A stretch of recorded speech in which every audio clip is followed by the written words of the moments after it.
Bonjour, je suis Edwige Yangefa. Je suis attachée de recherche à l'Institut de recherche en écologie tropicale et je suis porte-parole de la marque Fer Impressus.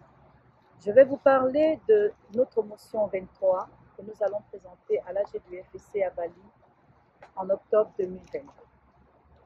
Cette motion est une motion qui approche la gestion des IFL sur un modèle de gestion des paysages. Elle interagit davantage avec des acteurs pouvant contribuer à la préservation et surtout des gestionnaires forestiers certifiés qui peuvent préserver au-delà du périmètre de gestion forestière. La certification de gestion forestière est un modèle de conservation, mais pas de la conservation pure et dure. Notre motion 23 poursuit les mêmes objectifs, de préserver les IFL, les paysages forestiers intacts.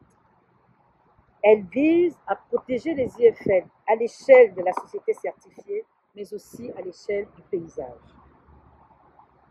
Nous voulons tous l'extension de la certification en zone tropicale, car nous avons constaté que la gestion forestière certifiée en zone tropicale permet d'arriver à concilier les aspects environnementaux et la prise en compte des aspects sociaux.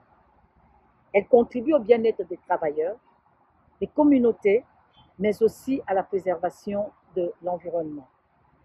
Rappelons que la filière forêt-bois dans le bassin du Congo est le premier employeur et donc que les communautés riveraines aux concessions certifiées dans le bassin du Congo ont comme premier employeur les exploitants forestiers, mais aussi les communautés qui peuvent continuer à utiliser la ressource qui est dans ces concessions forestières. Par ailleurs, il a aussi été démontré le rôle important dans les concessions certifiées de la préservation ou de la gestion de la biodiversité.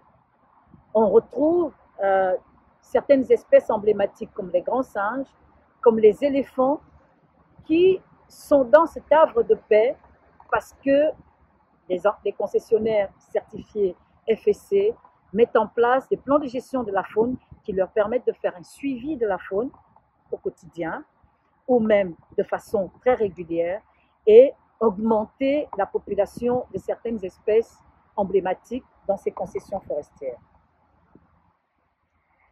Concrètement, nous proposons de travailler davantage avec les acteurs locaux, les représentants des communautés locales, et de mieux prendre en compte les priorités de conservation telles que la biodiversité et le carbone, faire jouer les synergies entre les gestionnaires forestiers, l'environnement, le social et l'économie.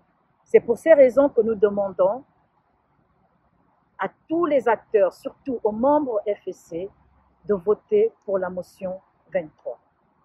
Merci.